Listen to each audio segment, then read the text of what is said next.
Yeah.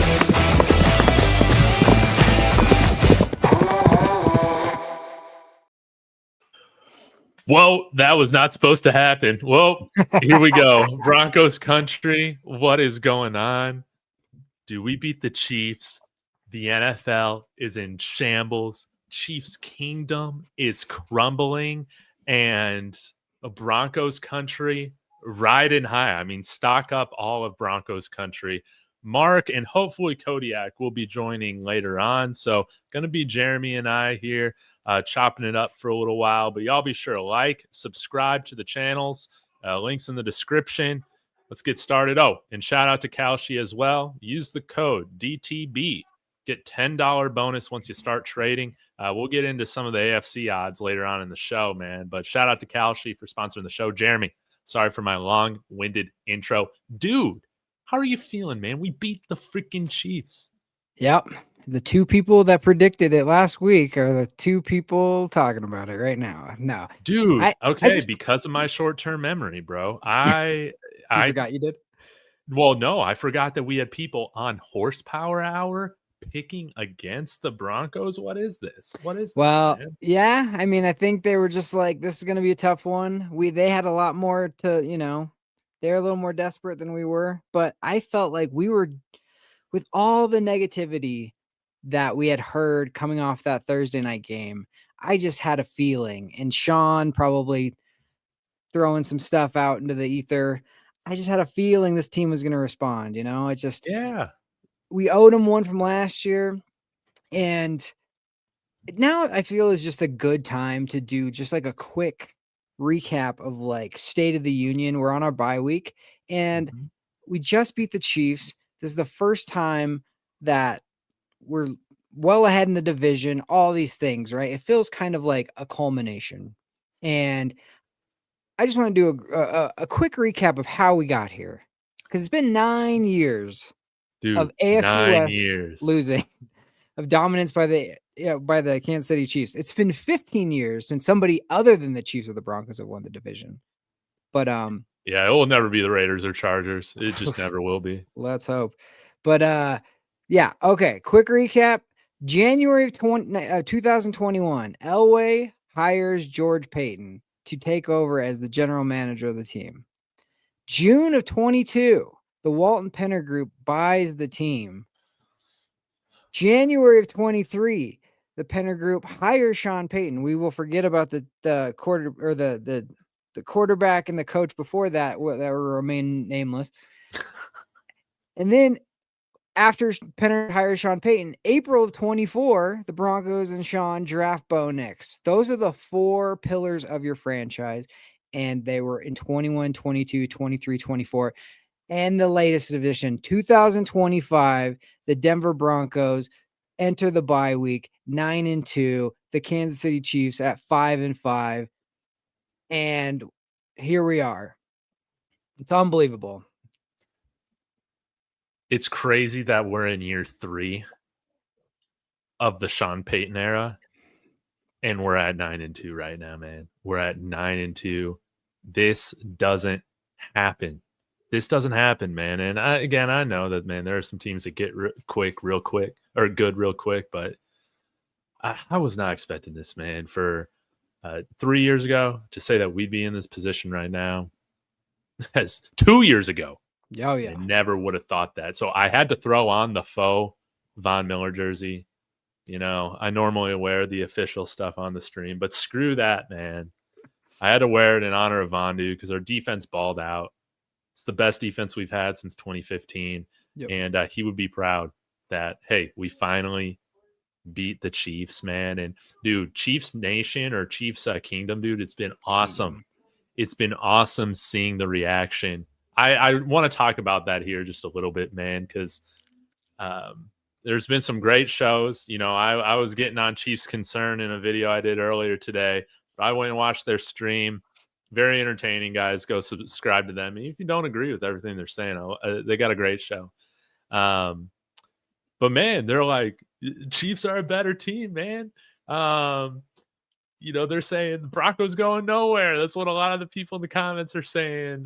For me, I think this is funny, Jeremy, because if there's any team that reminds me of the 2024 Chiefs That's winning what I was close just about to say. games, Yep. dude, it's this team. But what have you thought about kind of the narrative of that 9-2 frauds? Is that even a thing? That's impossible, in my opinion. Frauds of what? Like, I mean, are you saying like frauds of being the best team in the NFL, or are you saying frauds of being a contender? Frauds, like, define fraud of what? But no 9-2 team is a fraud. Is definitely a contender. You don't fall into 9-2 accidentally. Like, I'm sorry. In the NFL, every win is tough. That is just ridiculous. And it's like, we're in the AFC West, man. Remember when the season started and everyone's like, this is the best division in football. This thing's stacked. They're going to kill each other. Oh, they got to go against each other. Da, da, da, da, da. That's the toughest division in football. And now you're 9-2 and now we're frauds? How's that possible? I love it, man. But hey, Nick Wrong even owned it today. He's like, Bo Nix outplayed Patrick Mahomes. Dude, we got to start there. You're the Bo Nix guy. If there's a Bo Nix fan club, dude, you're the fan club president, dude. Yep. You I'm the come bus to his driver defense of the more than anybody, man. So what did you think of his play throughout the game, man? Break it down for me, what we saw from Bo Nix. I mean, that's what I expected. That's what I expected. He rises to the level of the competition. This is what he does. He might, I think that they had a real come to Jesus moment of like, what can we do to help each other? What can we do? Like, I think they talked to Sean talked, and everyone was like, let's streamline this a little bit. What can we do? I think the main thing I felt like is getting the plays in earlier, just let him process the pre-process, stuff a lot better. Mm-hmm. And that calmed his feet down, that calmed the checks down. Even Chris Jones said they called out what we were about to do, and then he made a check and he went to it. He told Franklin it's going to be here because they knew ahead of time. Like, if you have all the answers to the test, you're not worried about taking the test, right? Like, you feel confident going to take the test. And they knew what kind of like coverages they were going to get in like the have to have it situations. And what do you have to do? You're going to hit somebody on a corner route against, press coverage. And that's, a man. And they made it happen. You have to have trust in your players. You have to have trust in your team. And Sean has that in Bo. So any of that talk where it's like, oh, maybe maybe Sean's like falling out with Bo, or maybe this and that. It's like, get out of here, dude. There's no way. There's no way. So I expected him to play well. I didn't know how Mahomes was going to play. I couldn't just say like, oh, he's going to outplay Mahomes, because I don't know. I have faith in our confidence in our defense, but yeah, he shows up. That's what he does. You don't accidentally win 9 games in a row, or 8 games in a row. So yeah, no, not at all, man. And we got Mark here. Bring him in. On. Pick him up. What up, Mark? Dude, we're talking about Bo Nix right now. The GOAT. Oh my God, dude. Yes, rocking the cowboy hat again after a big time win. Got to hear your thoughts. We're starting with Bo Nix. Jeremy pointed out, man, just the offensive operation leading to him being more calm at the line, being under center a little bit more. Like, these things really help. What did you make of his performance? And yeah. No, I thought he was phenomenal, man. I think it was one of the best games he's played. Just from a standpoint of like the command he has of the offense, which I'm not surprised about. And what I loved about it the most was, and surprisingly, Tony Romo, in the middle, he found a little bit of time, in all of like the unbelievable amount of love and just like stroking of the Mahomes ego that he was doing the entire game. To point out something that makes a lot of sense, like when the play comes in and he's got, 10 to 15 seconds by the time he gets to the line of scrimmage, everything's more calm. He's more calm. And it was so evident, even going back and watching it, like his footwork was so much better.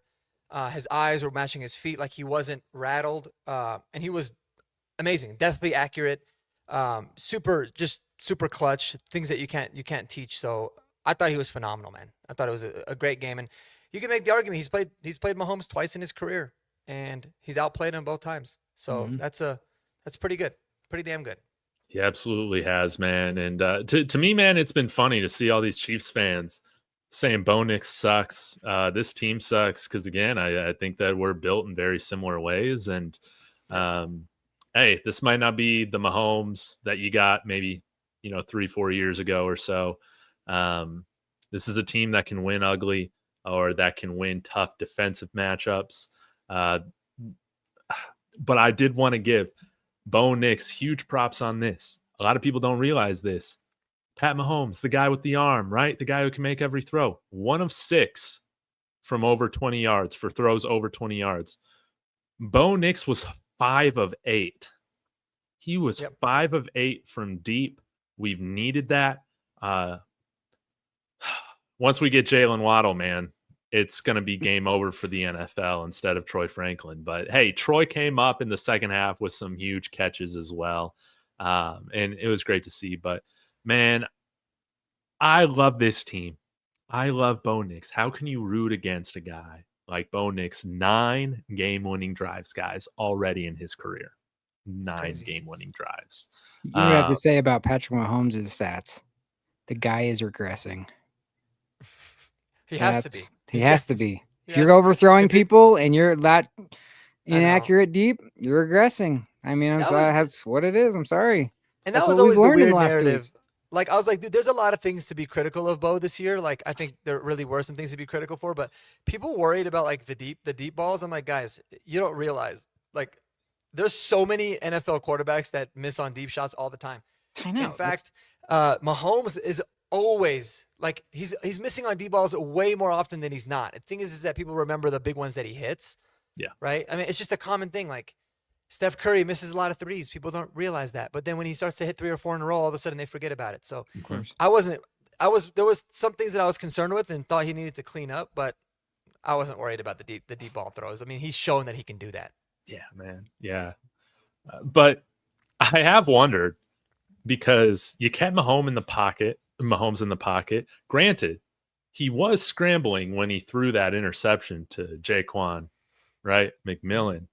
But I'm wondering, man, like if he's going to start to scramble less and run less, I really wonder how. I think he's going to have to make some adjustments to his game going into his 30s, man, because you even heard Chiefs guys say it on their podcast.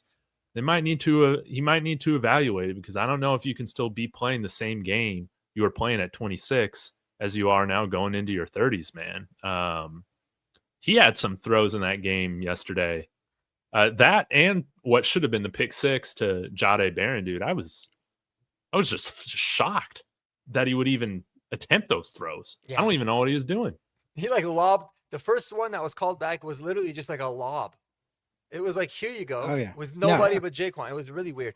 And that's why for me, sorry, that's why for me, like I feel like we've harped on it quite a bit, but like I love the fact that Sean is kind of telling Bo, like he's almost forcing him to not always use his legs, and like you don't want to make him not use his legs to not be productive, but it's like he knows that.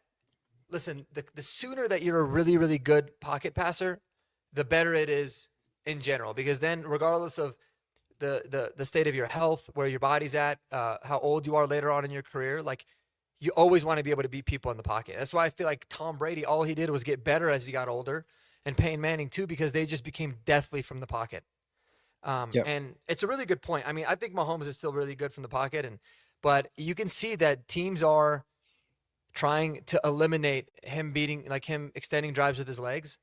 And, he's definitely not the same as he's been the last few years, especially with, no run game and not really the best weapons anymore. And not getting every call known to man. He got plenty of calls yesterday, but like, let's be honest, how many Super Bowls do they win if they don't have the refs as their like secret ingredient? I don't think any. I swear to God, I don't think any. Yeah. Doesn't mean he's not a great quarterback, but I don't think he's winning any. But just go back to what makes Bo so how well he played yesterday and why Bo figured out how to beat man. Okay. That was why we started to see him second half of last season. He was excellent, right? So this season and on some of these games, they've gone, okay, we're going to play more zone on him. And because he had been missing deep shots, they weren't respecting that as much. Well, yesterday, what happened? So he was having to beat people with their legs, especially in man, because it's like, oh crap, he can beat us throwing in man and he can scramble in man. Now we're going to sit back. We're going to take away. We're going to play zones. We're going to take stuff away that way where he's going to scramble and see if he can beat us just with his arm. And he had been close, but had struggled a little bit. Yesterday, he hits Franklin early in that game on a go ball. He hit Bryant on a corner route. He hit a couple deep shots that was like, oh shoot, they have to back up. And that team, they ran some zone that they cleared out. And remember that one throw he made to Cortland Sutton on that first drive? I felt like that we hadn't done well starting any game this season on our first offensive drive. And us taking a penalty early and then overcoming that and going down and getting that field goal, especially that throw to Cortland where he did a dig and we sent Bryant through the middle of the field to kind of clear it out. And then he hit Cortland on a dig on a third down. That was like a deep, like that told them, okay, he can do that. Like he can beat us that way too. And I think it just opened up a lot more things. He was on the money yesterday. There was a couple of drops as usual, penalties overcoming penalties. Me and Mark said this yesterday. It felt like we just now are just building in getting jobbed by the refs. Like that's just a built-in factor of the game. It's like weather, you know what I mean? Like it's going to be raining regardless. So like just deal with it. And I think this team is why the mental toughness of this team is so good is because we don't crack when it's 2nd and 15 or 3rd and 15. I mean, even in that drive to win the football game, it was 2 third downs that he had to complete. And then that 2nd and 8 that he hit to Franklin to basically put us in field goal position. But that 3rd and 15, the moment he hit that, you can see the body language of the entire Kansas City Chiefs team. They were just like, it's deflating. He's going to do it. And that's the belief that our team has, is that it's fourth quarter Bo time. And you can say whatever you want about other quarters or how he's played or whatever. He's going to do it when he needs to do it. He didn't get rattled. That was not right wide open. If you go look at that route, Cortland has to see he's scrambling, and he didn't just take off running. Because if he would have taken off running, he's probably not going to get 15 yards. He took off running to evade the rush, but he kept his eyes downfield. And then as soon as he saw Cortland kind of go into scramble mode, he does that throw on the run, like jump throw. And it was like, you could just see the Chiefs. You could see one of the Chiefs coaches super upset. And it was just like, they know what's coming and there's nothing you can do to stop it. Mm-hmm. Mark, did you have any thoughts on that? I mean, I think you said it perfectly, but it's, again, that's what has been one of the most impressive things about this team. And it kind of reminds me of the direct comparison I think of is like the Nuggets when we won the championship, right? Not saying we're going to win it, but what I really liked about that team is like for a while, they would always like every time they get a bad call against them, they would just complain and they get all mad, and you could tell that it affected them. I really love that, the fact that this team can just kind of go on to the next play, forget about it, have that goldfish memory that we talk about. I mean, Riley Moss has it, Jaquan McMillan's got it. Like all these guys is just like on to the next play, keep going. I think it's just such an important trait to have. Because I don't got it. Stay locked and loaded. Yeah. I don't got it, man. I didn't start this season as a refs guy, but man, I feel like I'm getting on the refs every game, man. Like, dude, these guys, they've been terrible, man. And I think it's funny, dude. You watch the Chiefs fans, they think the game was officiated horribly in favor of the Broncos, dude. How about that?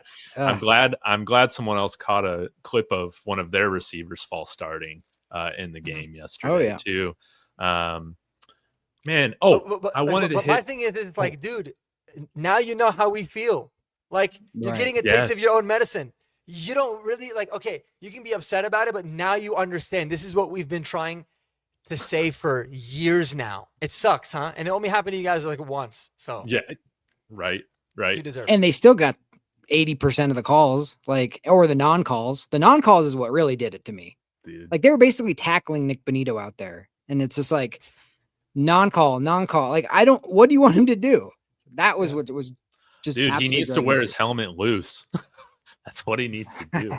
like that one s- on Malcolm Roach. Yeah, Yeah. where his helmet just flies off, dude. That's what he needs to do. But I wanted to hit on this on Bo Nix before we get back to talking about, Patrick Mahomes, fading into irrelevancy, right? But I thought the Chiefs' game plan, like, it made sense. I know a lot of Chiefs fans obviously are mad because you guys lost, but Bo Nix has not been good against zone. He's Right. always been great against the blitz. It didn't surprise me that they dropped a bunch of guys and said, beat us through zone, dude. And Bo hit those throws. Bo hit those throws this time, man. So I don't necessarily hate the game plan from the Chiefs. Bo just finally stepped up, man, when we needed him to. And our receivers did a better job too. Still a little inconsistent. And shout out to Marvin Mims, man. For some reason, I think he's just he's a psychological comfort to me. It seems like for Bo Nix and the play calling, like the play calling just seems to, when you got him running, those jet motions and the orbit motions and all those different things, man, it just seems to put Bo at ease when he's got somebody to go to like that. Like, did Marv even have like a couple catches? I can't remember, but he was all over the field like pre-snap. Yeah, he had one rush, or it was a catch, but it was like a behind the line of scrimmage, so they called it as a rushing attempt. But yeah, he was. I was surprised how little involved he was, or I mean, I guess maybe he just didn't get to him. But yeah, something about Marvin's definitely. I think Bo really loves it, and it makes sense. Marvin's had a lot of really big catches for him. And I was telling Mark yesterday, and this, I truly think like the little Jordan Humphrey, like re-signing or bringing him back in was more of a Pat Bryant move than it was, oh, we get little Jordan Humphrey back, because Pat Bryant was having to do all the blocking and all the dirty work. And I think that if we get little Jordan Humphrey to come back, now he can do that, and it frees Pat to do other things. And you saw how big Pat was on those crucial downs, because I think what happened was a lot of teams were like, okay, we're going to play more zone and we're going to bracket Sutton on third down and then see if Bo can beat us. Now, Bo's not going to be able to run as easy because we're going to be in zone, and he's going to have to find somebody else. And Franklin wasn't, as reliable as we wanted him to be in certain situations. Marvin Mims had been out. So, yeah, you're going to see some struggles. But now, yesterday, who did he see on third down? Pat Bryant. And then once they were like, oh, is he going to go to Pat? Court hits a couple of third downs. You had it kind of freed up. Little Jordan Humphrey didn't get any throws his way, but he got to be doing the stuff that Pat would normally be doing. And I think that really helped Bo see, because seeing big guys out there on third down, big targets like that, Evan saw some balls, but like, that's the comfort zone. You know what I mean? It's hard to squeeze it into Troy Franklin sometimes unless he gets wide open. So though that was, I think, a big move for Pat Bryant, because I think he's coming along, and he's going to, once Pat kind of establishes himself, that's where you're going to really start to see this offense get into the next mode, because you can't just double Cortland and then just, think that's going to stop him. So now, Mark, man, again, you might be the first guy to drop it in the Discord. I like Pat Bryant, man. Of course, you defended the pick when he was selected in the third round. I think the stat right now is 15 receptions, 13 of them have gone for first downs. Is it time? Is it time we see more Pat Bryant incorporated into this offense? What'd you make of his 5 catches, 4 first downs yesterday? No, 1,000%, 1,000%. And Jeremy made a really good point in the post game. He brought it up again, like in terms of what little Jordan Humphrey does, and I think it showed. Like he had 6 targets, and you look at him like he's catches like 90, 95% of the targets that are thrown his way. But dude, I'm not gonna lie. I had no idea that prior to this game, Pat Bryant only had 10 catches. I don't know know, isn't why I that thought it was crazy? so much more. And because they mentioned it on the broadcast, they're like, he already has 5 targets, and that's half of his entire season total. And I'm like, these guys are on crack. And I'm like, holy shit, they were actually correct. Yeah, But I he mean, I think gets like one catch a game. yeah, it's crazy. But it showed with, and maybe because there was a few that were taken away from penalties too, and that's why I'm Yep. thinking maybe it was more. But, Mhm. and that's why I think it was a really good point in terms of with little Jordan Humphrey, because it clearly freed up Pat Bryant, because he was a lot more involved, with the Yeah. 5 catches and 82 yards. But here's my thing. I wanted to kind of ask, as probably a good segue. Yeah. So, we might not all feel like this is the case. And when I say wide receiver one, I don't mean that like he's the best wide receiver on the team, obviously. But is Troy Franklin the new wide receiver one on this team? He's currently leading them in targets, leading them in catches, and I think he's tied or leading for touchdowns. So, listen, I think Sutton's is definitely a better receiver, especially at this point still, even though I really like what I'm seeing from Franklin. But that's kind of what the numbers show. Or do you feel like it's, hey, we got more guys that we can just distribute the ball to, and whoever goes with the hot hand? Well, they're doubling Sutton, and that's opening up Franklin. That's why.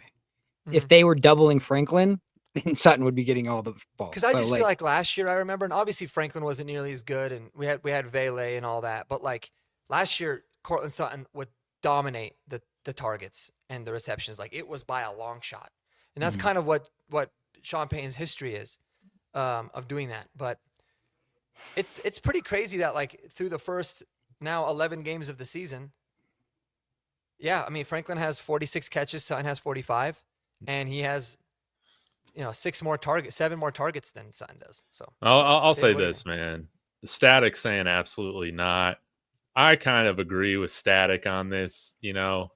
I don't know if it's best for our offense that Troy Franklin is like leading our team in targets right now. Maybe I think I had something starred here. Nope.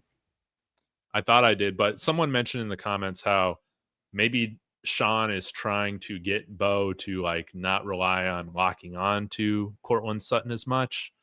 And I mean, I guess that would make sense, Mhm. But Cortland Sutton's still the best wide receiver on this team. I would still like to see him get some more targets. Now, maybe, again, I'll let the smarter football people comment on this, being you guys. But are the 4 deep shots I think we took, or 5 deep shots we took with Troy Franklin, does that help keep the defense on edge enough to where it opens stuff up for Pat Bryant and Cortland Sutton and Evan Ingram? I mean, I really loved how the ball was distributed in the pass game yesterday. Yeah. Yeah, I mean, think about basketball wise. Like that's what I played growing up. If a guy's just hitting all his threes, then somebody's going to come up and start D'ing him up in front of the 3-point line, right? Because they're not just going to give him open looks because he's hitting everything. So that's when you need to start taking it to the hole, and that's going to scoot people back. I mean, it's like a punch. It's like a boxer. If you hit to the body, they're going to drop their gloves at a certain point, and then you can hit them in the head. They're taking away Sutton right now. We have to beat them on the other stuff. Then once they're going to have to adjust at a certain point, or else they're just going to get killed on that, and it's going to open it back up. But I think he relied so much on Sutton last year that teams were like, okay, don't let Sutton beat us. Double Sutton, play zone, and if he beats us, he beats us. And what would happen was he would take a little while to get going, and then he would beat them in the fourth quarter when it mattered. But you play the way you played yesterday, you're hitting Troy Franklin on go balls. You're hitting Pat Bryant on corner routes. You get the running backs involved underneath.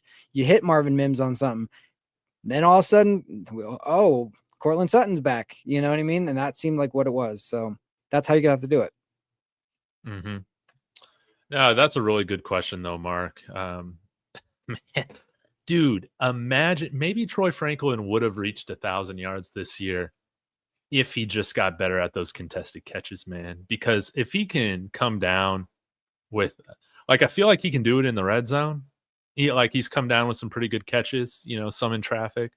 But it's like those deep shots. I never expect him to come down with a 50-50 deep shot or something that might be slightly not ideal in terms of where his catch radius or whatever is. Maybe you just continue to spam it until it like fully clicks. Again, 4th round pick, man, but it's clear Sean has a role for him, man, and it's stretching the field big time. Yeah. And what I like about what Franklin's been doing this year and what Sean's been doing with him is they're moving him everywhere, man. I mean, he'll be outside, he'll be in the slot, he'll be doing some things in the backfield. Like he's really been more of a gadget, and it's credit to him because they've been putting a lot on his plate. People really forget just really how bad it was for him at some points, and the fact that he's only 22 years old. So I think he's definitely an ascending player, but no doubt about it. I mean, Courtland Sutton is still the alpha. He's still the wide receiver 1.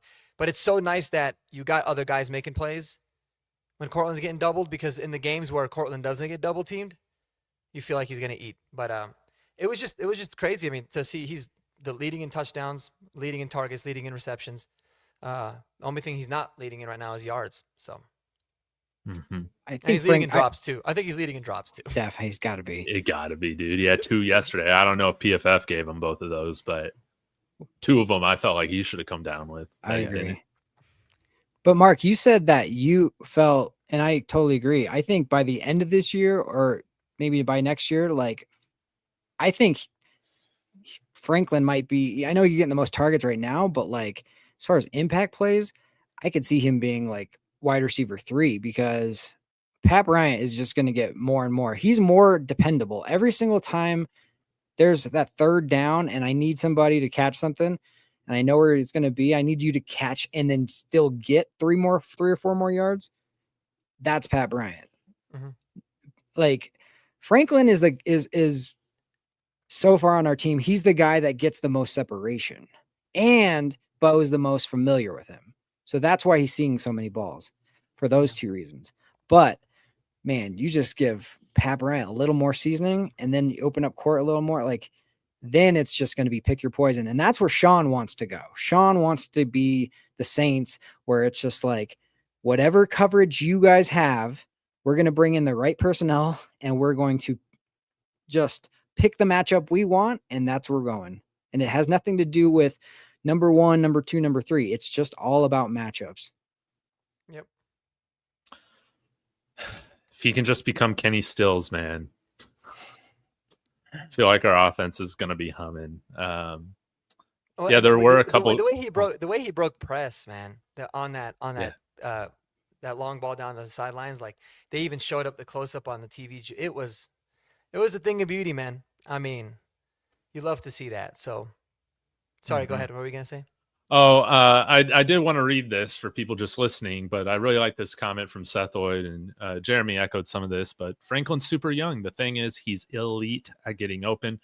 He's not fully up to speed in the NFL yet, but he's showing crazy catching ability. And I mean, yeah, if Troy can take another step, along with Pat Bryant here on this final stretch of the year, I mean, this offense, I don't think people are going to be memeing this offense, man. I think that, again, it should have respect. I'm not saying it's going to break records or anything like that. You know, we still got big question marks in the run game right now, most definitely. But in terms of this question, somebody had in here, I think it was George.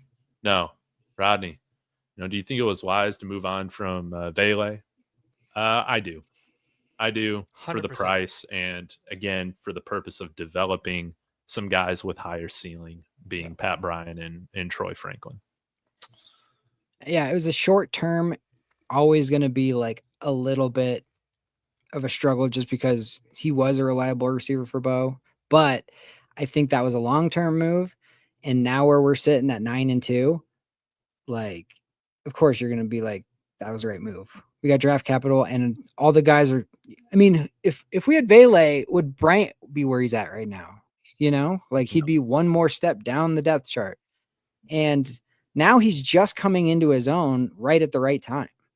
And yeah, we could talk about Igbuka or Tedero McMillan, all these people we wanted from the draft. It didn't happen, but you know what? Like we got Jahdae Barron and he played really well yesterday. I felt like he learned some stuff that why Kelsey, even as an old man, can still get open.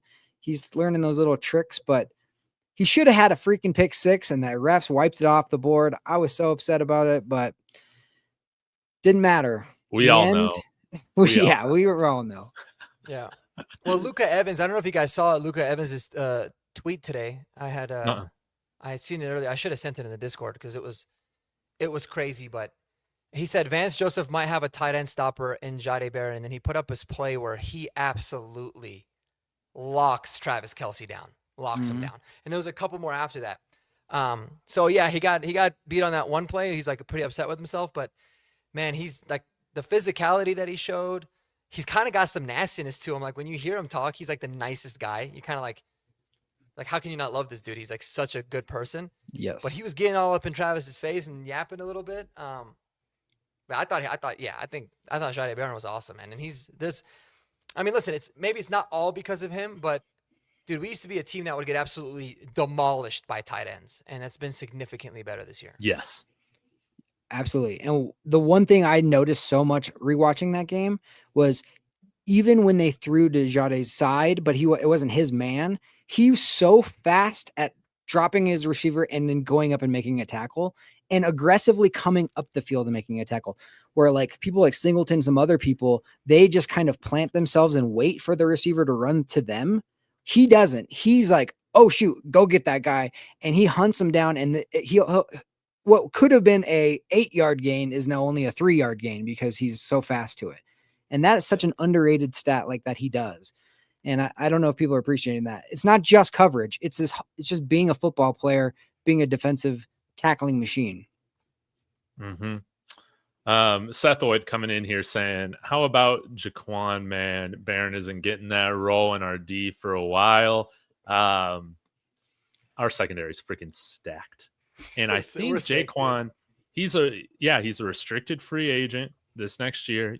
We talked about this on with Mike and Zach, but yeah, you can throw a 2nd-round tender on him, which I think you do, and I just love it, man. We were missing PS2, and we held the Chiefs to 19 points, man. It was with 150 penalty yards. So.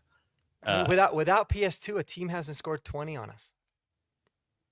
Crazy. Yeah, dude. Yeah, I keep saying McMillian, baby. Kodiak is in here. Give us a thumbs up when you're good to go. If you need to set up your stream or whatnot, you can take time to do that. He said, screw it. We're bringing him in here. Kodiak, let's get your takeaways really quick. We've kind of spoken about Bo Nix. We've talked about the receivers. We've talked about Chiefs Kingdom absolutely imploding, saying that, man, we suck and we are frauds. What are your thoughts right now on this victory? We're back, baby. We are back, and it's so funny that Chiefs Kingdom is saying that we're frauds, considering how fraudulent their run was last year, and we didn't need listen, we didn't need the refs to help us out. Like, yeah, we had some ugly games, but we didn't need ref ball, to win games for us like they did last year. So, yeah, but all I can say is it's amazing to beat the Chiefs. Like, I hate the Chiefs more than any other team. I know, call me a new gen, whatever, but I hate the Chiefs more than any other team. And the fact that we did it in the fashion how we did, it was amazing. Bo outplaying Mahomes, which is something, honestly, I didn't see coming. But that was the reason we won the game, flat out. Like, Bo Nix outplaying Mahomes is the reason we won that football game yesterday. Dude, well said, man. Well said. Bo Nix, and I love it. 5 of 8 from deep. And I got to ask you guys this question, and then maybe we can get into some other unsung heroes of the game, because I know that we've kind of mentioned a lot of members on the team, and then get to hold your horses or giddy up. But this run game, what did you guys make of it? Do you want to see a signing happen tomorrow? And yeah, maybe even piggyback on Ronnie's question too. You think we can beat him at Arrowhead? Yeah. But since you're late, Kodiak, let's hear from you first, and then we can kind of take it from there. But what were your thoughts on the run game, RJ Harvey, everybody? Run game was not very good yesterday, but I would chalk that up more to the Chiefs playing it pretty well rather than the Broncos just not being able to get anything going. Like, obviously, Karlaftis and Jones played very well yesterday. Yes. I thought they did really well on early downs yesterday, and those are two incredible players on the other side. So you're not going to be playing against guys that good, every week or whatever, but you're still going to be facing these tough defensive lines, late into the year. I think it's fine as is. Like, if the offense and Bo Nix truly can come alive, remember, Bo Nix last year, what he did with no run game, maybe he's just a guy that just needs no run game to succeed. I'm kidding. Obviously, it's something that we should be able to lean on. You can't have it be as bad as last year. But, the thing that was puzzling to me about last year's offense is we didn't have a run game, and we were still scoring a lot of points. And this year, it feels like we did have a run game, but we weren't scoring a lot of points. So, I don't know. But either way, I think you stay the course. Like, you took RJ Harvey in the second round for a reason. I thought Jaleel played very well yesterday after me not having a lot of faith in him, after me kind of trash talking him over the weekend, if I'm being completely honest. But yeah. And Tyler Bidet, he looks like he's kind of been relegated to the shadow realm. It looks like Bidet can take snaps when Dobbins is healthy, but it looks like he can't take snaps when McLaughlin's healthy. I wonder why that is. Very weird. Yeah, very confusing. But yeah, shocking to me. I think it's fine as is, but I'm curious to hear what you guys think. Mark? Yeah, I know. I was shocked, but like pleasantly shocked by how little Tyler Bidet played. He only played 8 snaps, and he wasn't even the primary pass protector. In fact, that was Adam Prentice who put some dude on his ass. Adam Prentice. On that Troy Franklin ball down the side. That was an absolute dot by Bo.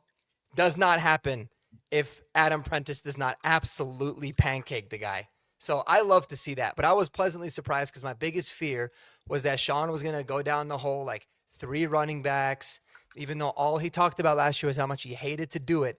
And he stuck with his guns. And you knew that Jaleel was going to be a big part of it because he was brought up completely unprompted in in the presser. I think it was on Wednesday.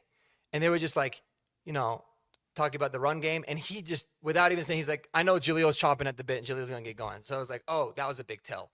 But pleasantly surprised that they rolled with just Harvey and McLaughlin. It wasn't the prettiest game. They only had 21 carries, really 17 between the two main guys. But for some reason, I came out of that game saying, you know what?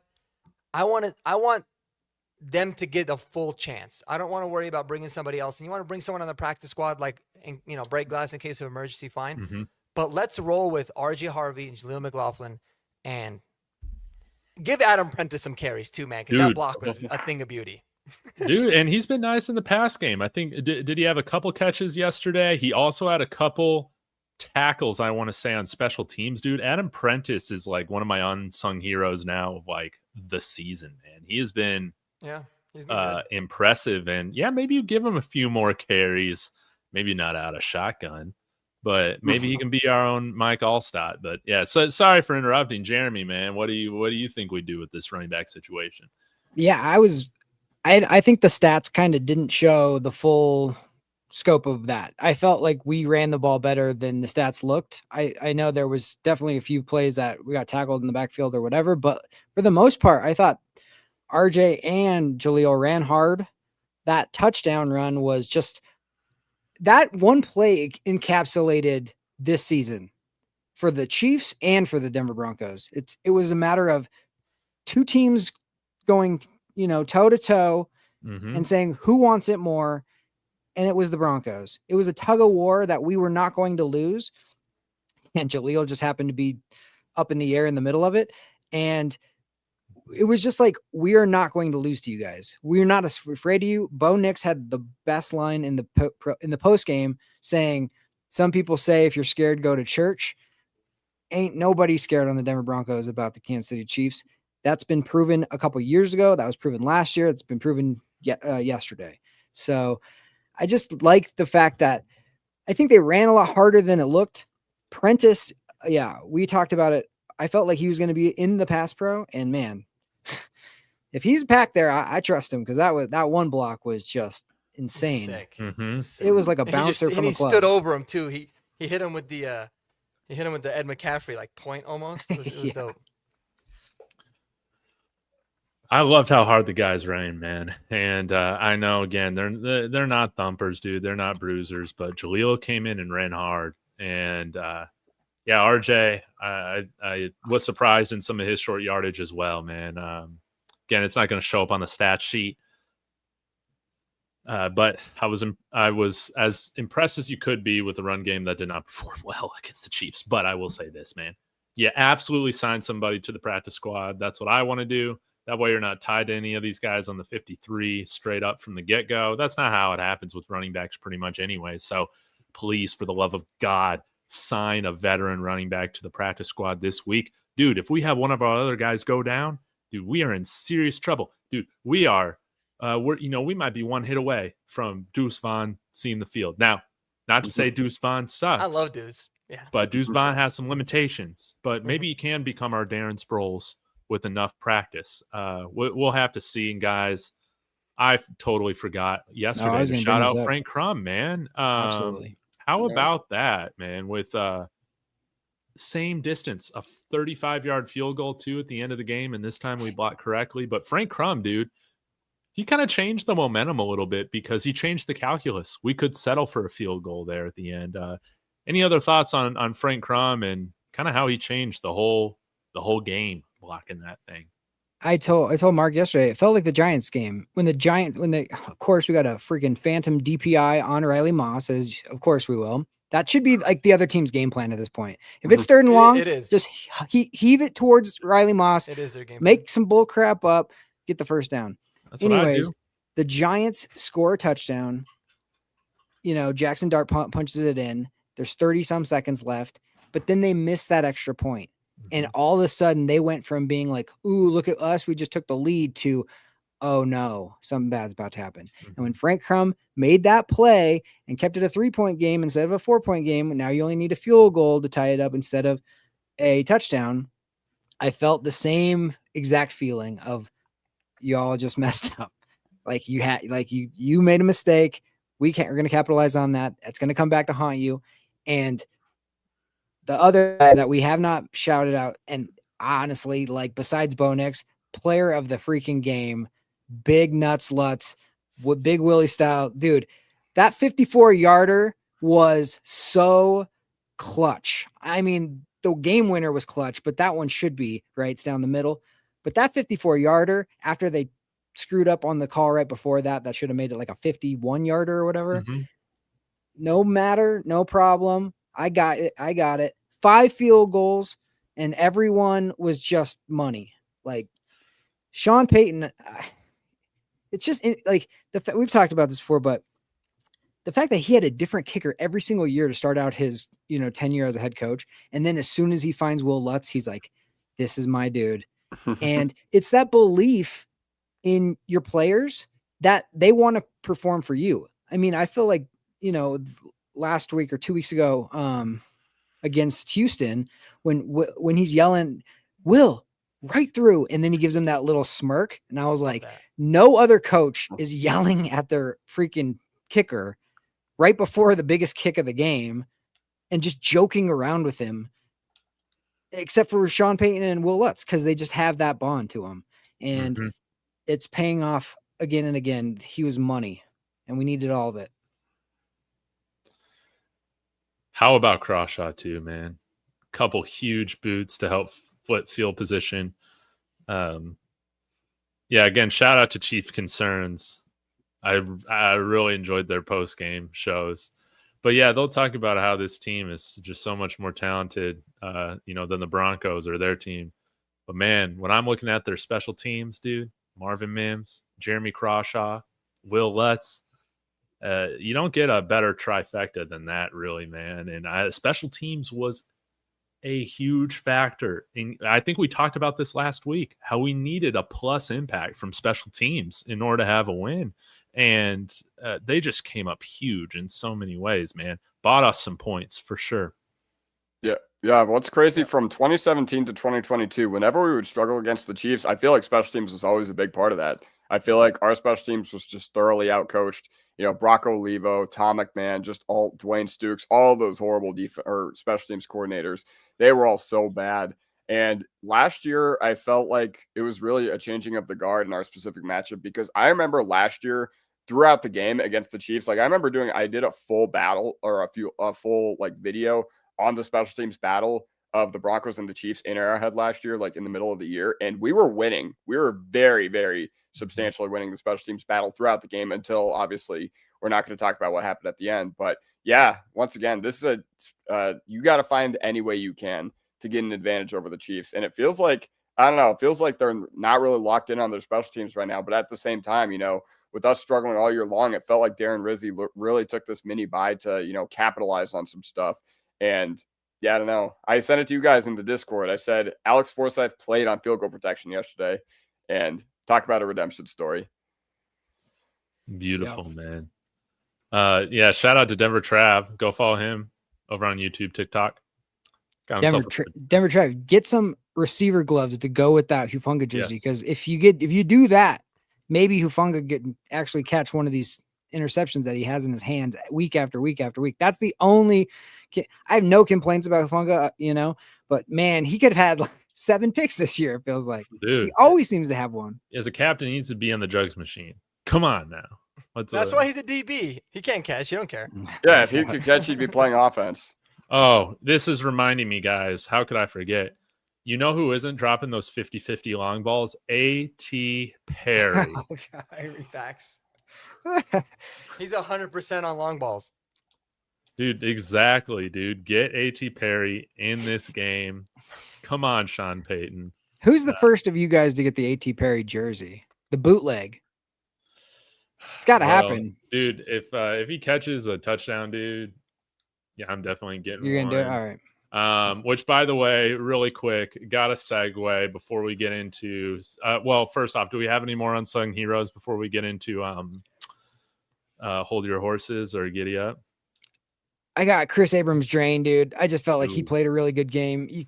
They shut down Rashee Rice, Hollywood Brown, freaking Thornton. Like, they just were quiet. The whole defensive backfield was really good. And Sean, Vance, and Rizzi just outcoached Kansas City. They all just were nails yesterday. So yeah, those are mine. Oh, and Bo Nix's DB skills, because that was was a horrible play. Dude, and Bo Nix was like, "Nope, I'm not letting you." Dude, I expected a lot more out of Harvey. Now Paul wants to see more wildcat throws. I think I'm about done seeing RJ Harvey throw the ball after he threw that duck, man. That could have been a pick six. It was one of those where you're like, oh, he used to be a quarterback. Now I understand why the word used isn't. Yeah, he's 5'8", dude. Yeah, he was like quarterback. But it's not Army, just because he's 5'8". I think it's 5'8" because he can't see over the line, so he just hucked it up. Yeah, but that one was like, looks like it's been a while since he's thrown a ball. Yeah, man. I love Bo. Did they give Bo a PBU on that? Let's see. They should have. I loved him like the post game. He was just like, yeah, I was way more open in practice. But as soon as he threw it up, I was like, all right, I got to make sure they don't catch this. But when he threw it, I was like, oh, no, don't. Like the fact that Cortland, we said this yesterday, but the fact that Cortland didn't throw the one that he had the chance to throw, that's the first time I've seen a receiver actually have a little bit of like discipline. Any other time, it's like, I'm throwing this no matter what happens. Double coverage doesn't matter. And I proved it yesterday. Dude, I'll need to verify this, George. He's saying Troy has the lowest drop rate of Broncos receivers. Wonder if that's true, dude. Dude, we got some biased people over at PFF, whoever is charting that, man. I don't believe that one bit, but who knows? We thought Pat Bryant had more than 10 catches coming into this week. I can look it up. It's actually on PFF just now. Okay. Well, while you're looking that up, let me go ahead and plug Kalshi really quick, because we're going to get into, some fun hypotheticals. Kalshi's been kind enough to sponsor the channel. Use code DTB for a $10 bonus when you get signed up and start playing. And hey, right now, guys, I threw a little bit of money earlier on today on the Broncos winning this division, dude. At they're at 77% right now, so that's fantastic. Again, shout out to Kalshi, and we'll be able to go through and take a look at who is favoriting who in these games after the bye. But I'm definitely feeling good about our chances to win the West right now, unless something catastrophic happens. But Mark, what'd you find, man? Yeah, George, hate to break it to you, man, but he is leading the team in drops, both in the number of drops and drop percentage. He's the highest at 11.5. Well, in terms of for the receivers, 11.5% drop rate, 6 total drops. That's of like the receivers and tight ends. The guy actually has the most drops from a percentage standpoint is Jaleel. He's dropped 50% of his, but he's only had 2. And surprisingly, Nate Atkins, man. Nate Atkins, 3 drops. Wow. Dude, ever since he quit vaping. Yeah, exactly. But yeah, of the main ones, it is Franklin by quite the margin. Interesting. I love it. He's not to Jerry Judy's level. No, and not nearly as much as a diva. So, yeah, I'm just glad it's not court, man. That'd be bad for my court agenda. Okay. He's second though. Jeremy, let's get to some of these fun giddy ups. What you got Okay. for us? All right. Well, you kind of answered one of them, so I have 2 more. I did want to say that I think the Broncos are the first to go along with what we were just talking about. Bo Nix breaking that up. I think the Broncos are the first team to have 2 white corners in a long time. I mean, that's got to be a record, right? With Bo Nix breaking that. So. Yeah. I was like, what? Although, dude, like the Riley Moss, like reverse or not even just race, it's just blatant racism. I don't know what it is, but like it's really getting to the point where it's like Pat Surtain, Aqib Talib, like how many like legendary football players have to call, like they're literally, it's not me saying it, they're saying it. And when they're saying it, it's just like, at what point is this going to stop? I don't understand. It's how they ref Mahomes, but reverse for Riley Moss. Yeah. It's crazy. I'll say this. I mean, I think he's built that reputation. So he does get in like bad reputation calls, but he also does like a lot of it is like, dude, you just didn't have to do that though. Like why make it a decision for the refs? But certainly there's a little bit of targeting. I mean, like, come on, that holding call or whatever it was, or what was it? Illegal contact. Illegal contact. That gave me PTSD to last year when, remember, the Chiefs got a phantom illegal contact when we sacked them on 4th down. It was their only touchdown of the game. That gave me PTSD. That reminded me of that. And I was like, we're really doing this again. I would like to see when that flag was pulled. Because if it was after the ball was up in the air and Barron's catching it, that's when the flag gets pulled. Then it's 100%. I guarantee it was. Yeah, I guarantee it.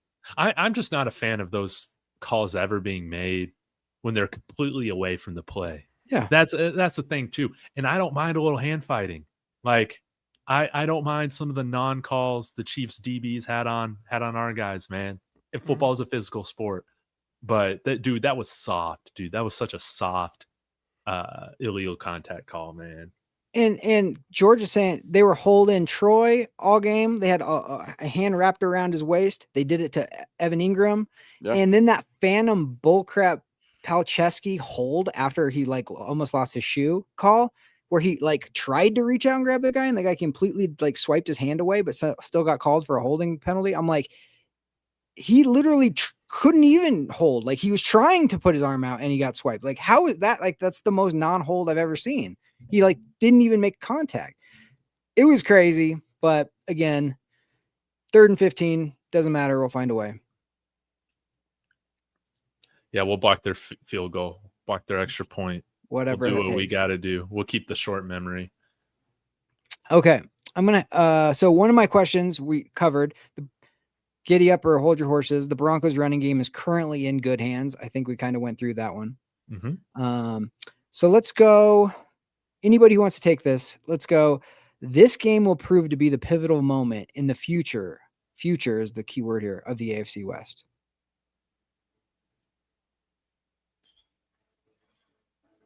David, you look like you have a thought. Well, maybe are we talking about this year or just like future years? This year and beyond. Is this just a this year thing is basically the question, or is this a from now on, this is the pivot moment of the future? I don't think we're going to go and win 12 or 16 straight against the Chiefs. I just don't see that happening. But I see this as it now being an even playing field between the Chiefs and another team in the AFC West. If not, we have a little bit of an advantage over them right now. I absolutely see both teams holding up their end of the bargain in a real rivalry now moving forward.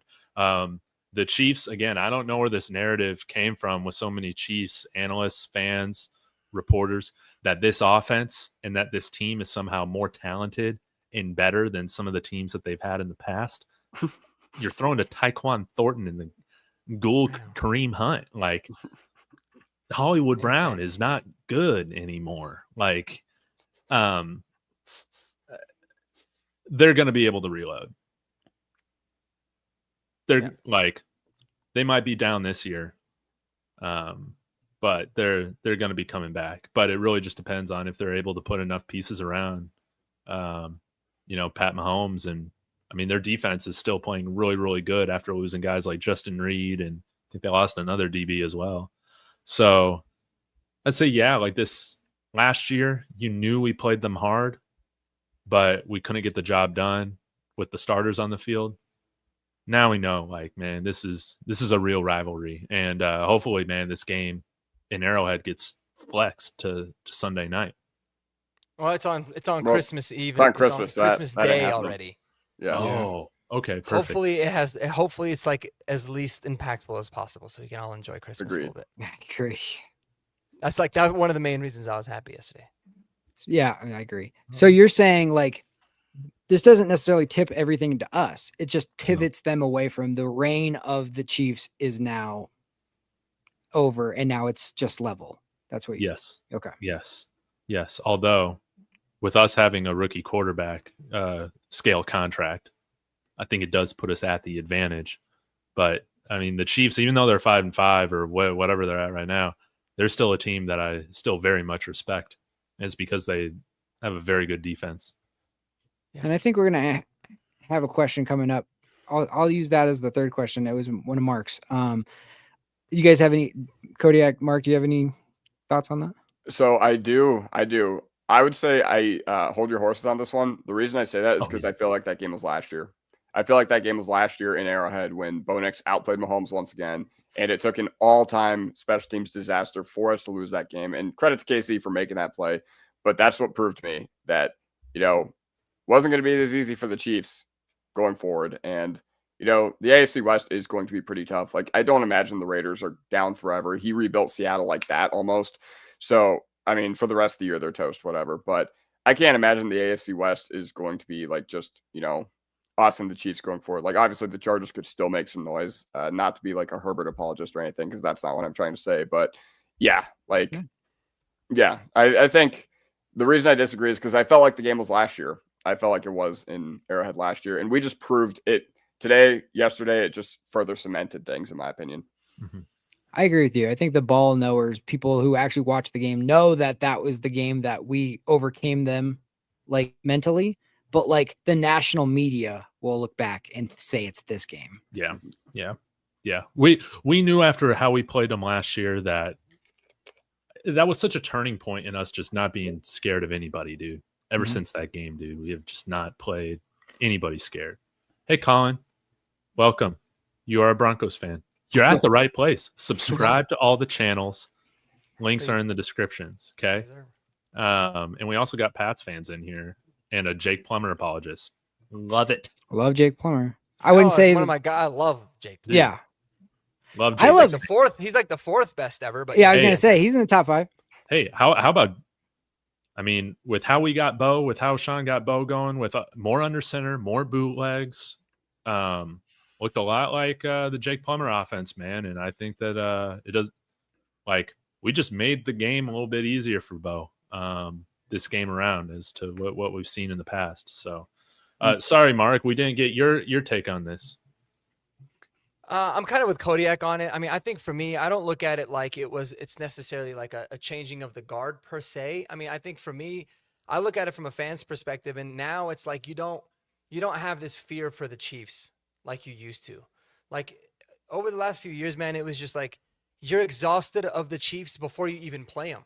because it's just going to be an unbelievably annoying game. It's going to be so tough. I remember, I think it was like 2017. I was at the Monday night game, and dude, Von Miller was relentless. He was constantly on Patrick Mahomes' ass, and all he would do is make plays. And so it just almost felt like is this hurdle you're never going to be able to get over. Mm-hmm. And so now you kind of have, like last year it should have been that, but the fact that we actually took care of business this time, it's like, all right, now you don't necessarily fear him as much, and maybe they're not as feared around the course of the NFL, which, to be honest with you, was expected. And I expected this a lot sooner for them than it did. Like, kudos to the Chiefs for having a dynasty that lasted as long as it did. I mean, you look at the Tom Brady Patriots, they had their dynasty. Then they had 10 years where they really weren't all that good.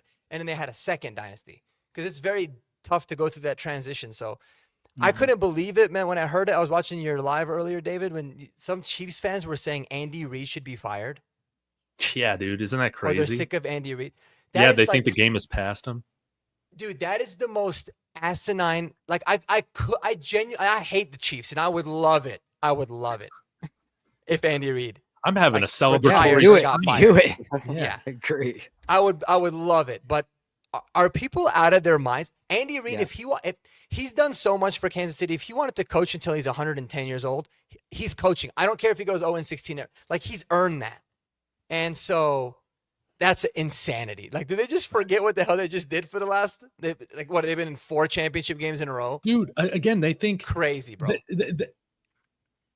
They think he should be putting up 30 points a game with freaking Tyquan Thornton and what other wide receiver, like Zay Worthy? Like, I know he had like a big game in the playoffs, but is he really much different than Troy Franklin right now? Like, It's what They we just were don't talking have the about last talent. week. Yeah, well, it was what we were talking about last week with Bo. It's like, do you guys forget the last 10 years of what we went through with the freaking carousel of quarterbacks? Like, and you're ready to bail because he had one bad game on a Thursday Night Football that he won? Like, dude, what are we doing? did And that's Hollywood the same thing Brown- I would say to them. Like, Yeah, get, dude. like Yeah, but he just won you 9 straight. They've gone to 4 straight Super Bowls or something like that. He's been in the AFC Championship for like every single year. Mahomes, like, are you out of your mind? Like, it's insanity. Yeah, it's insanity. like that's the ultimate level. Like, that's the peak entitled fan right there. And they're 5-5, dude. It's not like they're like, they're 0-10 or 1-9. They can still Like, make the playoffs, dude. we were 5-5 and we lost to them last year. Like, you can easily still make it into the playoffs, which I think would be a good segue into one of the next questions. Yeah. Maybe. Do you got one more for us? Yeah. Jeremy? One more real quick. Okay. The Bo Nix slander has been extinguished until the postseason at the earliest. Anyone? You talking about from the local media or like from me? Yeah, just the overall noise, the local media, the national media, just the no, full... hell no, bro. If he goes out there and lays a dud against Washington, people are gonna lose their mind. Yeah, I know, man. It's- People, Not a chance. Totally agree. hold your Not a horses, chance. dude. People love to hate this guy. Is it just because of his name? Is that why? Because like Bo Nix, it sounds like is it because he wasn't that great of a quarterback as a 18-year-old at Auburn? Like, is that really what this whole thing? Do people just not like Oregon? I understand. Is that? I think it's I don't like know what it is, man. I think it's just personally, I have my own. It's like the Tebow thing. It's like people don't like him being like this outspoken, like religious, good kid. Like something about him irritates them. I don't know what it is. Like they were like, I don't want this guy to succeed. Spiky hair? Is it spiky hair? Yeah. I can understand that. Sometimes the spiky hair still kind of bothers me a little bit. No, I think a lot of it is like Sean Payton's to blame for it though too. Oh, they like No, Sean Payton. I really gassed do. him up. I just think Sean Payton is almost like said too many ignorant things. I mean, he loves Kay Adams, bro. He'll tell Kay Adams anything. But and a lot of the times too, like what he says really is taken out of context. But I think he's just put a lot of that undue pressure, and people are like, I hate Sean Payton, and he's always talking about Bo. So as a result, I hate Bo Nix too. Yeah, no, George makes a great point too. I think so many people were wrong about Bo Nix going into the draft and saying that he's not a first round talent or whatever's arm strength, whatever you guys people thought. Yep. Now they are like dug in on it, and it's like I can't be wrong. It's impossible for me to be wrong about a football take. I'll be wrong. Like I wanted Vance Joseph fired after we got kicked in the nuts by Miami. I was wrong. Like he's great. Like I it's thought not that Paxton hard Lynch was to gonna just be admit good. you're wrong. Like it's fine. But like they can't let it go. I don't understand what it is. Now, Mark, we have not addressed this yet. You brought this up, talking about Indy KC. I think that this would be nice to ask the whole panel here. What you got for us? Yeah, I want to know what you guys think in the chat too, because I've seen some local people talking about like, hey, you know, it's actually in the Broncos' best interest to root for the Chiefs next week when they play against the Colts, right? Because that would make the path to the number 1 seed easier.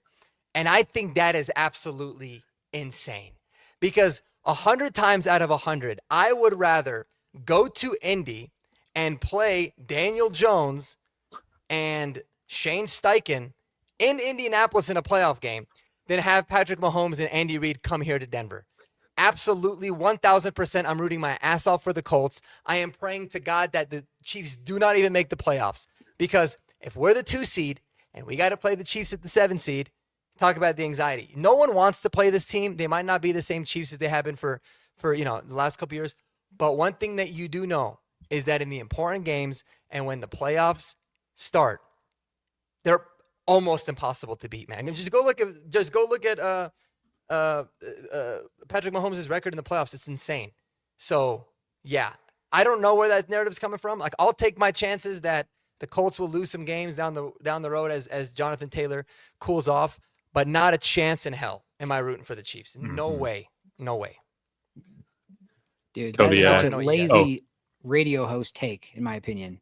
That is like, oh, well, technically, if you do, it's like, have you not watched football the last 9 years? Like, no. It's like with the Patriots. It's like, are you out of your minds? Like, until they're mathematically eliminated, I want them dead. Like, period. Yes. Like McDaniel. Yeah, I that's guess how I I do feel with about it. these. Yeah, on here, man. I'm just trying to, so I'm not up till 2 a.m. But dude, Daniel Jones, really? Yeah, I agree, man. Dude, Kansas City, they showed. Anytime they get in the playoffs, man, they'll go on a run. I absolutely do not want to face them in the playoffs. No. You root for I would the rather Colts, play man. anybody else. Anyone. I'd rather play Buffalo than play Kansas City, to be honest. Definitely. And it's not just because it's Patrick Mahomes and Andy Reid. It's the freaking refs too. Like, you have to overcome the playoff refs. Like, no way. Dude, yeah, they don't call holding calls on the Chiefs in the playoffs, man. It's that's gospel, but dude, Well, the ref took out Sean Payton and Sean Payton got a flag, bro. That's crazy. dude, I'm right? just kidding. Obviously, it was deserved, but- Dude, Kansas City, again, they're 5-5 right now. They still, I know their fans are down. I know they got a tough schedule, but they absolutely could somehow still finish 12-5 on the year and make the playoffs. They absolutely could. Man. I'm rooting for the Colts, dude. Daniel Jones, he's starting to turn the ball over too. And yeah, if you're rooting for KC, dude, have you watched them win 16 straight against us over the last 9 years, man? That's crazy. Man. Yeah, I would rather be the 2 or 3 seed. I would much rather be the 2 or 3 seed and not have the Chiefs in the playoffs than be the 1 seed. Okay. I understand the benefits of the 1 seed, like everything, guaranteed divisional playoff home game. And, you get to play the lowest seeded team in the division. But once again, until this team, I think you all need to, or anybody that is saying that in the local media is just severely underestimating this team when they've shown that they are not to be underestimated. Okay. For whatever reason, you could say whatever you want, but the reality of the situation is 5 out of the past 6 years, they've gone to the Super Bowl. They've made the AFC Championship every year. Mahomes has been the starter there. So to want that potentially in the playoffs of, oh, maybe we could get a higher seed, it makes no sense. Like Mark said, we're going to go to Indy, and that's completely fine. We should have won in week 2. Yep. This time we'll win. And give me that, and, whatever. I'll take that over Patrick Mahomes in the playoffs. We got to slay the beast. Yeah. Like Mr. Fantov nailed it. I'm rooting for the tie. That would be the best case scenario. You talk about the world's greatest tie. Give me that. Here's another scenario for you guys, though. Do you throw the game against the Jags coming up just to help the Jags keep pace over them?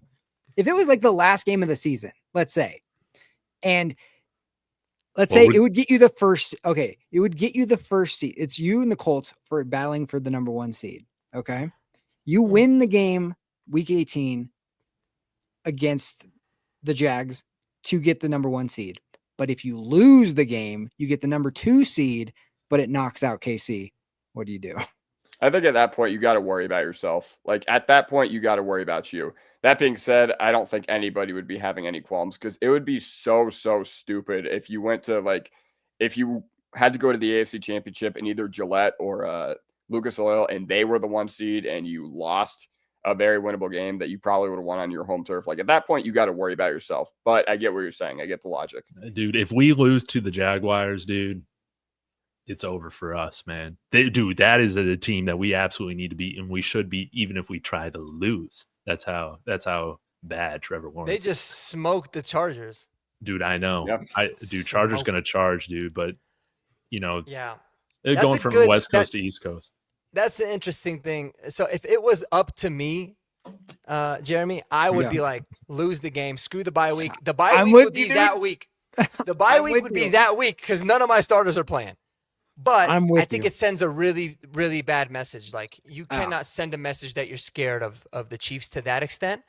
But I'm scared of the refs. yeah, I'd low key be fine with it. Like be the 2 Dude. seed and play the I don't know, Jags rather than play the You, Chiefs. you call me later on, soft or maybe. whatever, dude. I absolutely don't want to face the Chiefs in the playoffs, dude. Yeah, Are you no. crazy, dude? No, Are you you're crazy. crazy? People that say I want to face them, they're lying through their teeth. No, you don't, bro.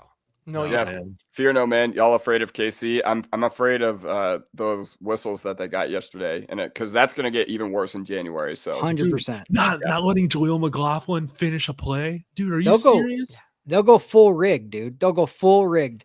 And they'll have Taylor Swift up in the booth. They'll be showing her 50,000 times. It's like, no, I don't want any part of it. Yeah. Like, handled our business. We did whatever. If you can keep them out of the playoffs, keep them out of the playoffs. yeah, Because like then we you beat- might get a fair game. Yeah, exactly. I mean, we beat the Chiefs yesterday, but we also had to beat the refs. I can promise you, they're not going to be that forgiving in January. Agreed. Dude, I love the Chiefs fans in here. Welcome.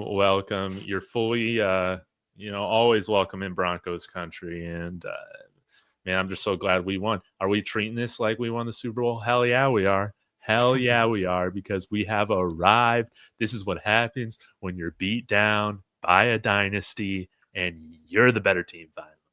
That's what I'm talking about, man.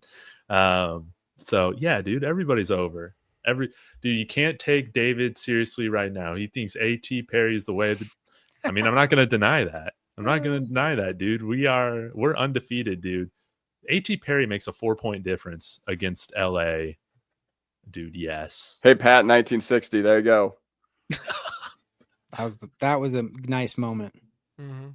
Dude, my 2 favorite moments of the whole thing yesterday, not even Bo Nix making clutch plays or whoever doing whatever. It was Patrick Mahomes whining to the officials to try to get a penalty after getting sacked by Jaquan McMillan. Like, he hit me in the head. Oh, bail me out. It's like, F off. And then the other thing was, the best part was the Kansas City Chief asking for Bo Nix's jersey after the game. Like, wow. Like, did that? we have come Well, full circle. I looked it up. It was Jeffrey Bossa. They were all teammates. I was about to say, I don't care. Yeah, had to no, I have been looked an at. I Oregon think player. he asked Troy, and then Troy was like, "No, you could take Bose or whatever." And then they were kind of like chit chatting. I'm like, they have to know each other, and it was Jeffrey Bossa from. It's a from bad Oregon. look for a Kansas It's a bad City Chief look. to I would be- hate it. Like, I hate that players do that. But it's just a new era. Like, you're gonna tell them like, don't be friends. Once the whistle blows, it kind of is what it is. But it's definitely different. You haven't seen that in the past. Yeah, like you guys know that Worthy and Barron are like best friends, and like Worthy was at Barron's draft party and everything. Like, it wouldn't surprise me if they exchange jerseys after the game. Like, Oh, it's yeah, just a for normal thing. Like, I don't I know. wish It was is, a but thing, you could have made that arrangement after, like, not on the national television. Well, and that's the big thing. Like, that's something, Peyton Manning, people always thought like he would never want to exchange jerseys, same with Tom Brady. And they did it a lot, but they never did it in the public eye because they're Right. like, we don't want to like portray that, which I get.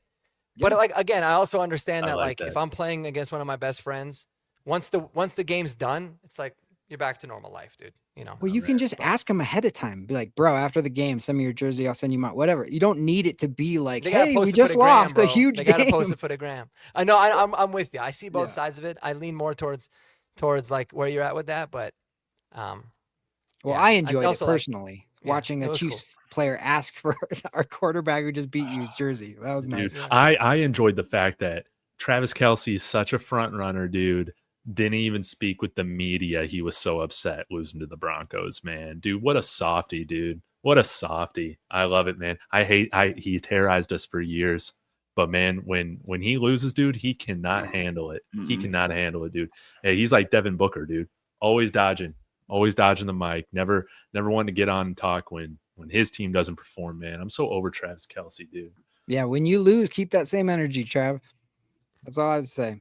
And Chris Jones, the same way. I loved seeing them on the bench as the field goals going through the uprights, just being like, now you know how it feels just a little bit. You guys got bailed out last year, and man, it's great. Dude, ever since we did the vertical streams, the takes in the chat have just gone nuclear. They have. Is that what it is? I didn't Yes. realize The that's what vertical it was. streams? Yes, the vertical is bringing in a whole new audience. I love it. But yeah, what are we going to do? Harvey isn't an every down back. We talked a little bit about it earlier on, Jared. But yeah, maybe we sign a veteran to the practice squad. But I think we're probably rolling with Jaleel and RJ moving forward until we have some issues. But I'm not concerned. I am concerned. You see Mike A's comment? You can pull it up on the screen. Bro, Yeah. This one? how funny would it be if the Broncos named their new stadium Starbucks Stadium at Mile High? Dude, And let's this take go. actually ended up being correct, but in the complete opposite way that he intended for it to be. Dude, yeah, I think it'd be cool, man. I don't know why Chiefs fans were dunking on me last night saying Nix is going to be out of the league in a couple of years. I'm like, shoot, dude, he just outplayed Patrick Mahomes. What's so dumb is they don't realize they're making fun of themselves. Like, if that's true, you just lost to a future Starbucks employee. Like, what does that say about you? Like, how do you not see that that's not a diss? Like, you're making fun of yourself that you're not good enough to be a fraud or a scrub or whatever you want to call them. It's ridiculous. Dude, you know what these guys are asking for? They're saying, why isn't Andy Reid drawn up more plays for Tyquan Thornton? I mean, I can promise you, he's not going to get that lucky every week and have an OPI completely ignored every week. 100%. Is he? I mean, maybe he will because he plays for the Chiefs, but I don't know. Andy Reid's probably thinking that his dumbass kids is going to do something else again. Well, if he does work, if Nix does start working at Starbucks, there will be a Kansas City Chief asking him to sign his green apron at the end of it. Dude, yeah, absolutely. Absolutely. But, dude, I'm so glad we're going into the bye week just on cloud nine, dude. I love the fact that we're frauds. I need a break from Twitter. Dude, thank God Gregory's in here. I was wondering when Let's his go. I'm puny glad little you're ass telling was going to show up here and troll Marky. So Hell yeah, bro. Missed you, but- dude. We were actually talking about it. I was like, where the hell is Gregory when we need him?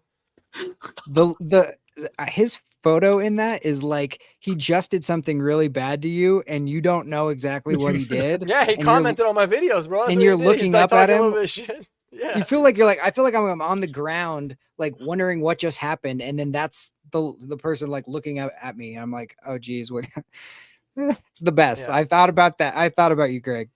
Dude, I love Gregory, man. I love Gregory. Always trolling.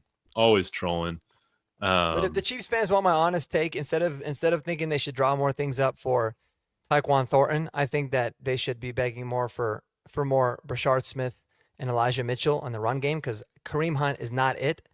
And y'all got Jalen Royals, man. Remember how much we love Jalen Royals? Where's he at? Dude, Tyquan Thornton getting reps over Royals, dude. Washed Hollywood Brown. All he did was get a phantom Riley Moss call. Dude, those guys are names, man. Juju Smith-Schuster, what does he do? Yeah. That's Dude. my point. Like, you've got to develop your guys at some point, dude. It might be rough, but it's already rough. Pull out Brashard Smith. All he's done, I feel like, is shown some juice. I mean, And Jalen Royals? Listen, they've been one of the worst teams at developing offensive skill guys over the past few years, though. You think about Sky Moore, completely wasted pick. You think about Kadarius Toney, awful experiment. so bad. And really, Mahomes' job is just to bail out the horrible decisions that their GM Brett Veach makes. So yeah, and they took Clyde Edwards-Helaire over Jonathan Taylor. Could you imagine if they had drafted Jonathan Taylor? They would have won 4 straight. That's why you don't give That's why you don't give players power to select on who you select, because they texted Mahomes in the middle of the draft, "Who do you want?" He said Clyde Edwards-Helaire. If he had been even a little bit of a ball knower, they would have drafted T. Higgins or JT. I'm sorry, players don't know ball. Yeah, just ask LeBron James. One thing I want to say, and it goes along exactly with what you're saying about the way drafting talent. When you have an organization that just sees 40 times and talent or RAS scores or whatever, then you end up missing on certain Sky Moores and all these different people. Remember Sky Moore coming out? His athletic ability was insane. But before we started, both Mark and Alex, I recapped how we got to this position of being like a powerhouse in 5 years, basically. And the main thing is George and Sean look for the type of player that is the culture. It's not that they can come in and flip a culture because of what they say or whatever, but they draft the Pat Bryants, they draft Bo Nixes, they draft the type of guys that can handle these situations of being coming through when it's, it's not just the straight talent guys. And we sometimes as like people on the side being like, oh, draft this guy, because he's like talented, but like they have a certain type of guy that they are attracted to, and that's why it's paying dividends now. And that's why people were like, oh, it's ugly, it's not this, it's not that, you're not doing this a million different things. But like the makeup of the football team, from the character of the football team, I should say, is why we're in the position we are.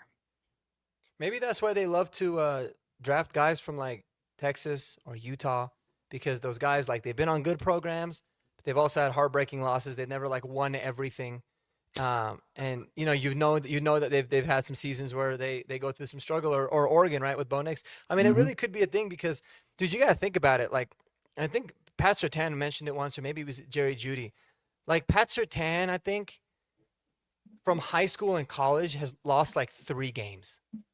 That's so insane. And there's a lot of guys that went to that. I think now with the new like transfer rules, it's not going to necessarily be like that, the transfer portal, but it's like, yeah, how are you supposed to judge like the football character of somebody, or like if someone really loves football when they're getting their ass kicked?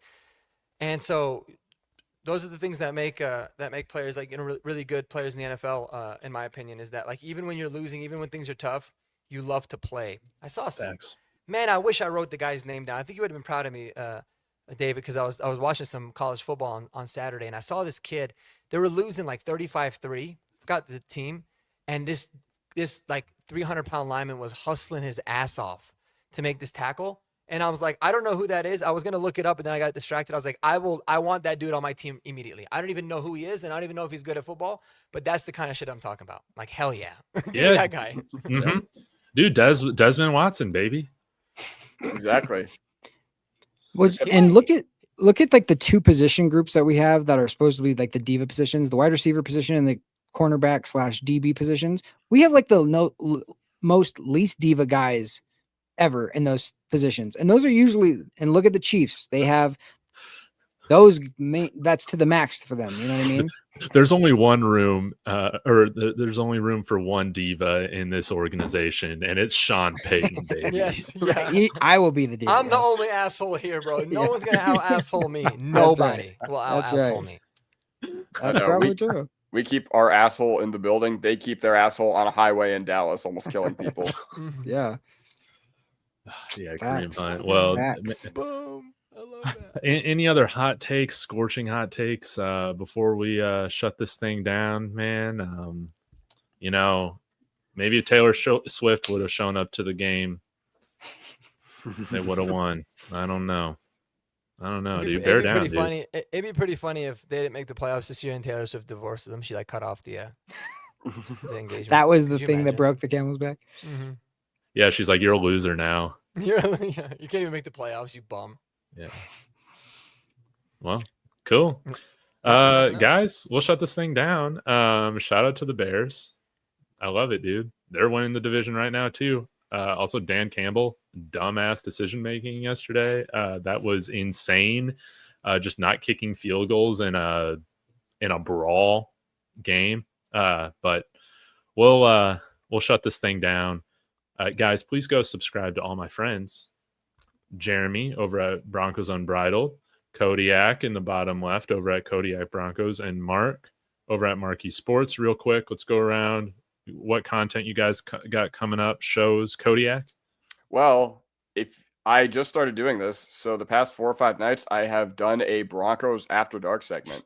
I've done that on my channel for the past 4 or 5 days, so I don't know when I'm going to start it tonight. I'm probably going to shower because I just got home from work and came straight here. But if you want to troll Chiefs fans a little bit more, because I imagine that they're going to be rolling deep in my comment section if it's going to be anything like this, make sure to check me out there. And also make sure to check me out on TikTok if you want to fight with other Broncos fans about whatever, because my TikTok comments are always controversial. And while you're there, make sure you follow the guy above me and the guy to my right as well.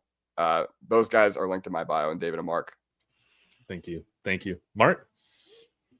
Yeah, man, go check out his show after. He makes a great after night show, and it's a wonderful voice to listen to when you're trying to wind down. He's got that deep monotone, little sexy radio voice. So definitely go make sure you check that out.